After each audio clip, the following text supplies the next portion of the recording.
Hello, I'm Robert, and welcome to my channel, where I discuss everything automated algorithmic trading, or simply algo trading. Today I'm going to pick up where I left off in my last how to trade video by discussing more concepts of how to trade. So if you can, please give this video a like and subscribe if you're not, as it really does help me educate more people about this rather fascinating and interesting hobby. So let's get straight to the video and pick up right where we left off last time. I'm not going to go through a bunch of crazy terms again because I don't believe they are really that relevant as we progress with the market today. But I do want to talk about a few terms and begin to slowly introduce more nomenclature as we go.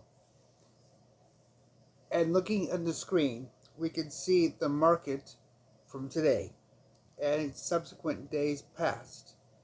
We have dates at the bottom and we have various time frames of those dates.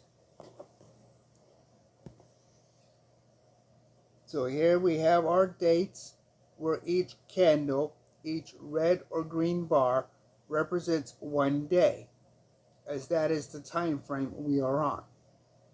So we see a lot of information on the screen, and we see the overall viewpoint of the market is in a downward trend, or what is called a bear market.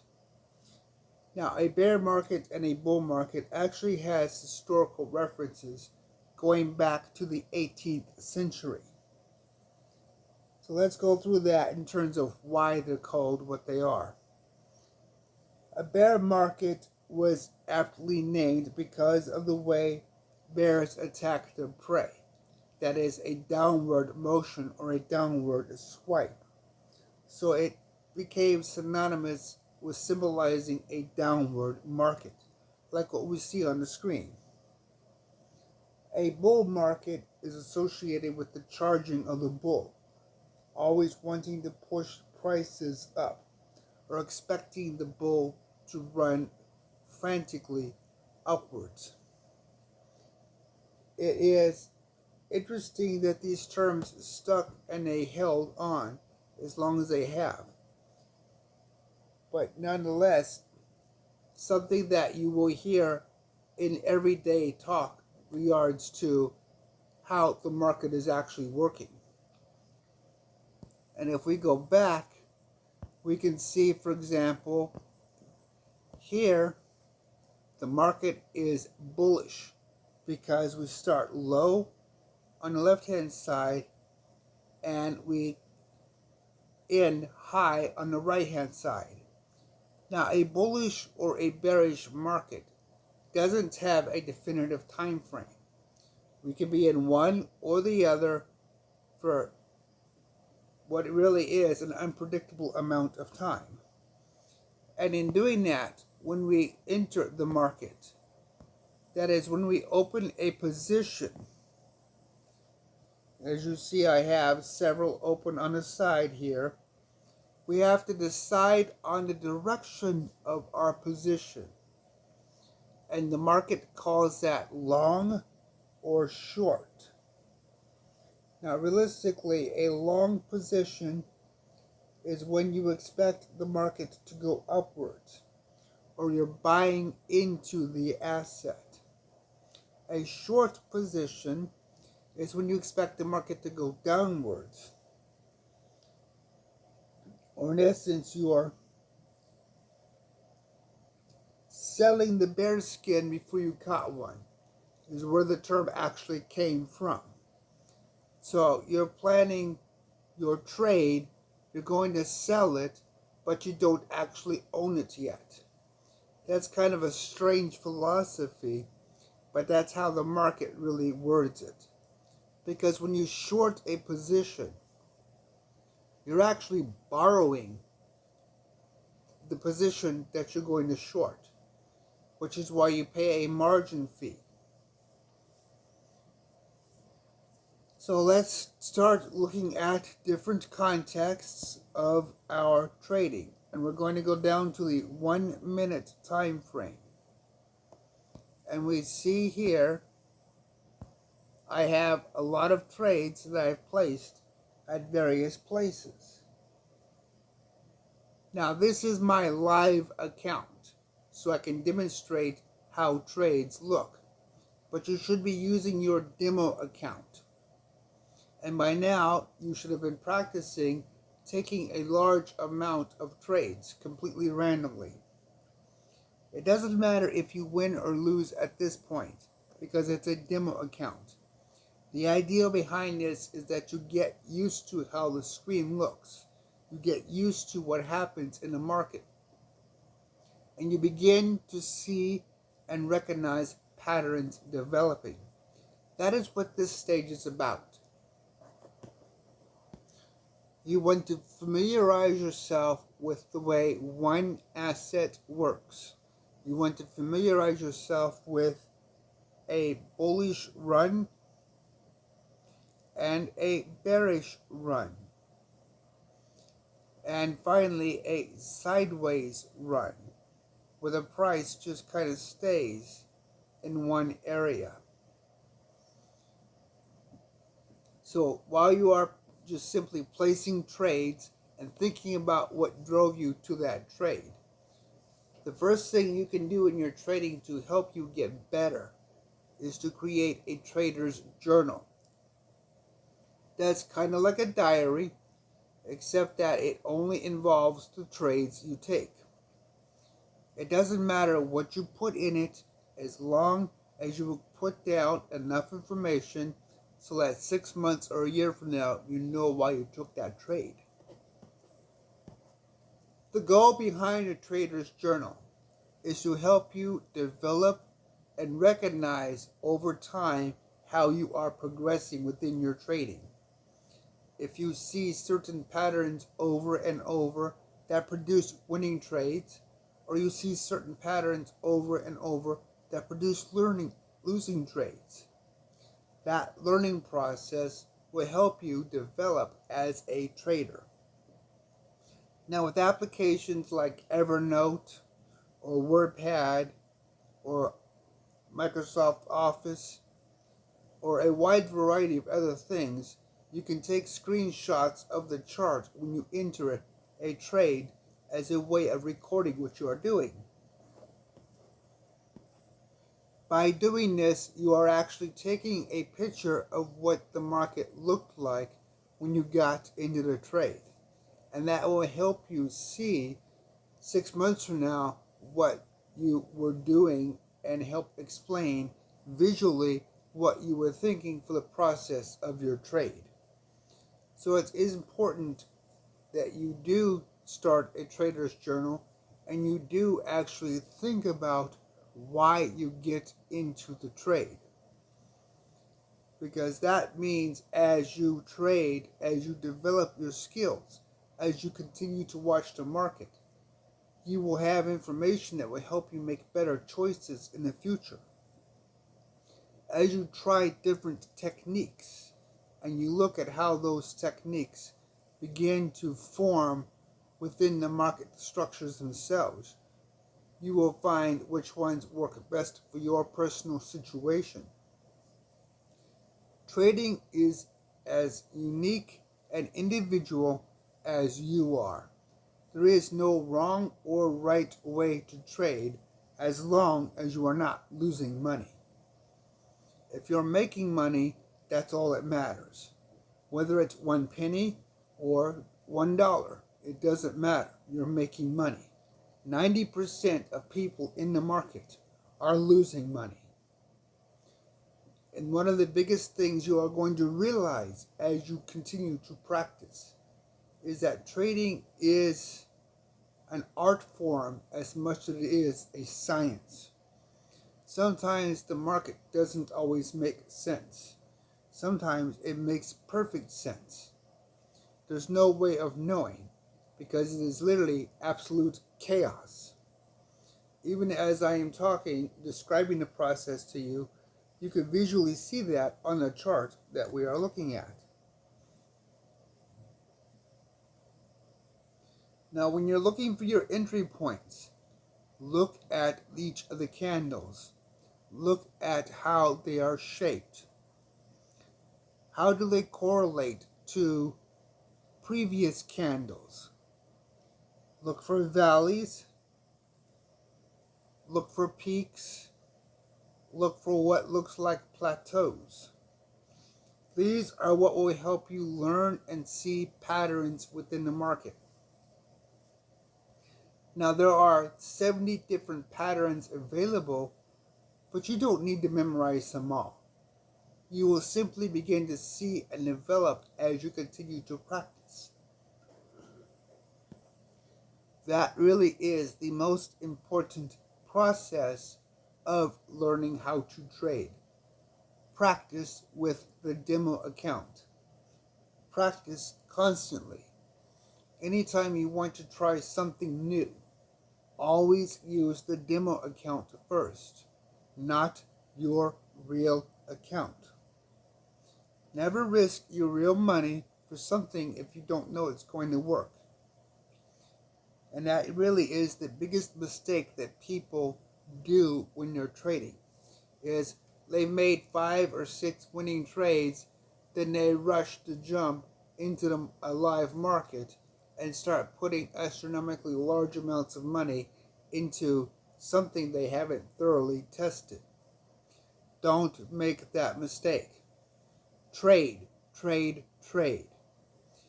Anytime you want to test something, it should be tested for a minimum of 100 consecutive trades. Minimum. Some techniques require more. For example, I spent last week trading 398 times with a total profit of $20. But I tested that close to 25,000 times over the last several months. So I knew the process would work, but it still meant I was careful about my approach. And that is what the point of using a demo account does, is it brings in reasonable amount of information that I can begin trading real money with. And as you can see, this is a real trade. I made only 3 pennies. 3 cents, that's it. But I still made more than 90% of the entire market. When you're learning to trade, there is a certain amount of hype and rhetoric that you'll find on YouTube or TikTok or other places. But pay attention to the videos. Watch the disclaimers. You will find a lot of them say for entertainment purposes only. Write that in there. You know that what they're doing is not giving you actual educational content. They are not educators. They are entertainers. And they're providing what the entertainment value of the product is. Look for YouTube channels that provide educational content. Techniques that work in the real world. And you'll find those channels don't have flashes of money all over the place, or they don't have titles like turn $20 into $52,000 in 30 days. Those don't exist in real trading. That is just nonsense put on by people that make their money selling entertainment, not education. This is real trading. Small amounts of money consistently. And it doesn't mean you're not going to take losses, because you will. But again, you understand risk versus reward. And that really is the point.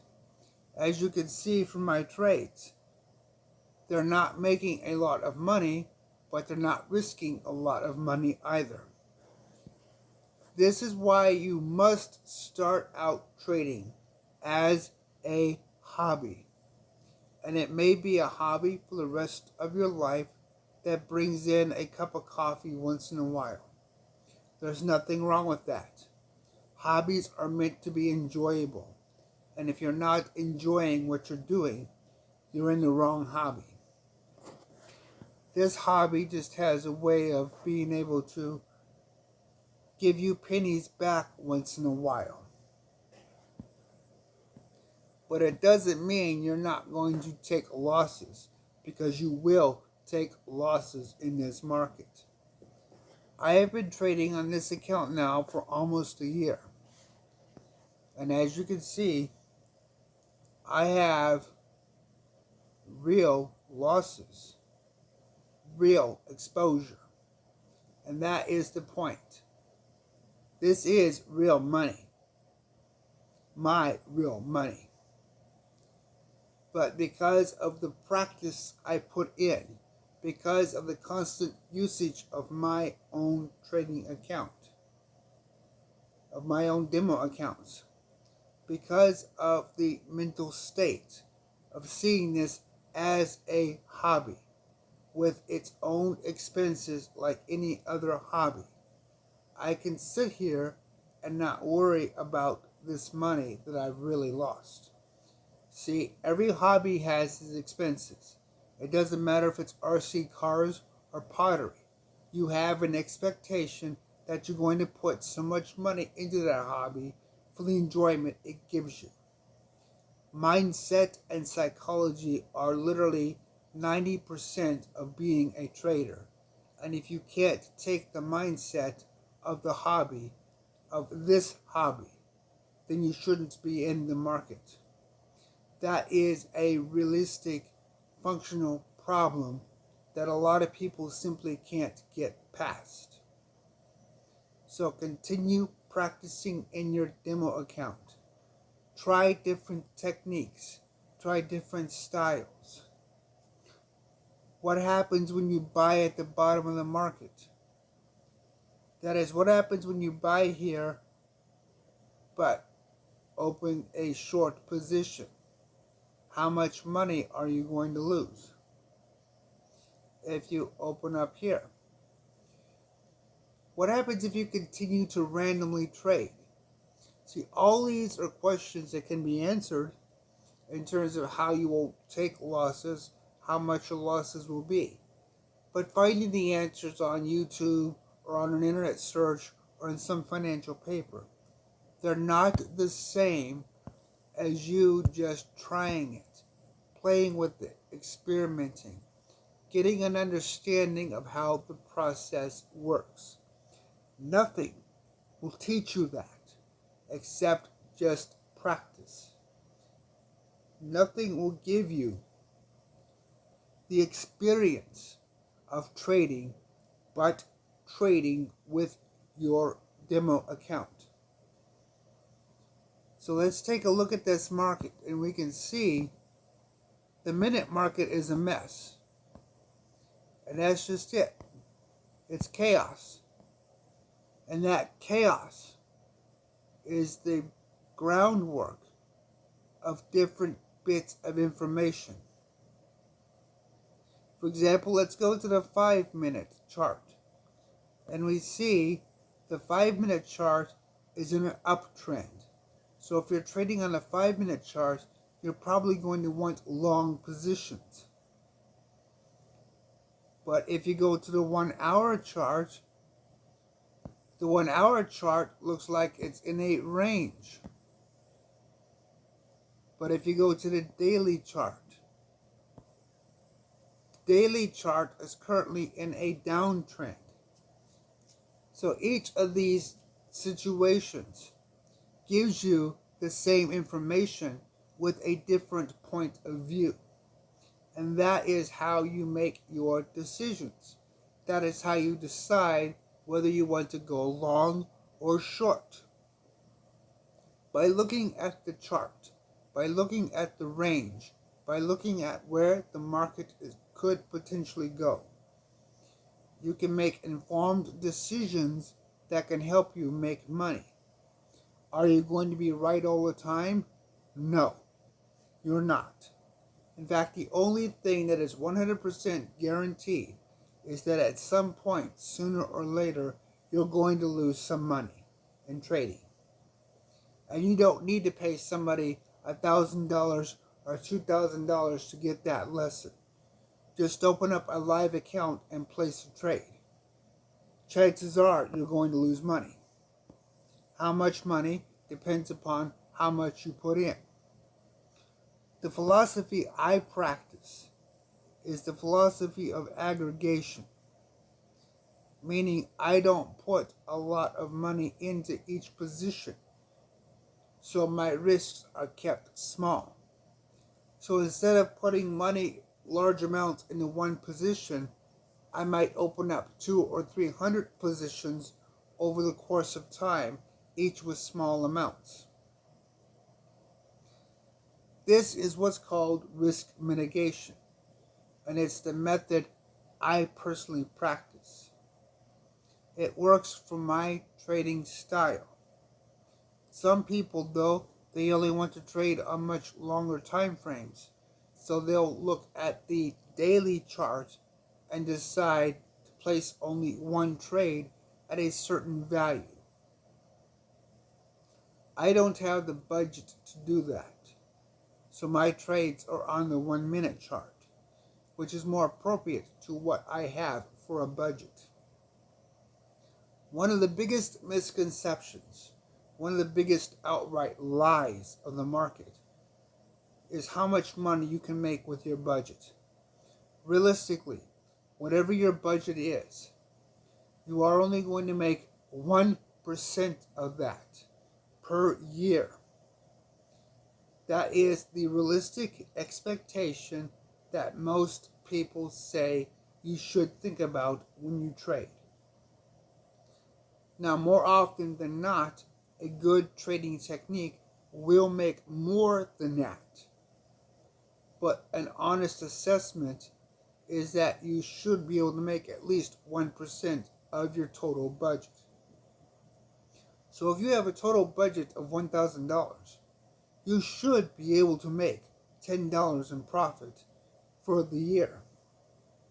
And in fact, since the beginning of today's session, I've made $2.59. Not a lot of money. It's not going to pay a bill. But that's not the point. It's still better than 90% of all people on the market. And that is what you need to really think about. If you're making money, you are doing better than most everybody else in the market because they are losing money. It comes through practice. It comes through patience. It comes through watching the market, and it comes through putting your hands on the demo account and actually testing how it works.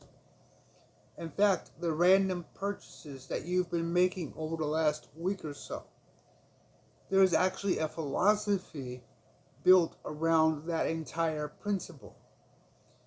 Because many people believe, and these are notable people who have a lot of money, they believe the entry point of your position, the point that you buy into the market, doesn't matter. All that matters is your risk management and risk assessment. If you can manage your risks properly, you will make money. That is the underlying theme for the random position sizes and random purchase sizes. So random purchases are very profitable if you can manage your risk. Now, if you prefer trend following, like we see here, market is going downward. That is, it is in a downtrending state. Then you will open up a short position. If it is in an uptrending state, then you will open up a long position. Long or short, it doesn't matter, as long as it's appropriate to your trading technique and your ability to manage that trade. Continue with your demo account. Even when you move to live money, There is nothing more valuable than your demo account. So continue practicing. Think about long positions. Think about short positions. And if you click on the buy side, you will open a long position. If you click on the sell side, you will open a short position.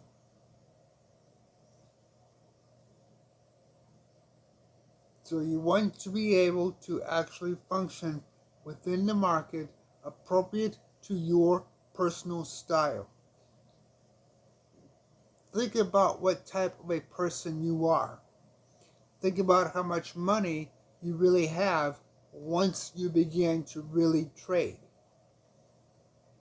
If you only have $100 or $1,000, understand you're not going to make a lot of money.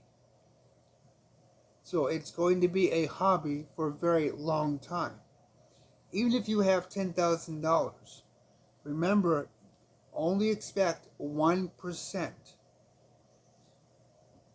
And of that $10,000, you're only going to be risking 1% at most. Again, because of risk management, risk mitigation. Proper trading is not making thousands of dollars a day, unless you have hundreds of thousands of dollars a day to risk. Most people don't. So, practice, practice, practice. Watch the market.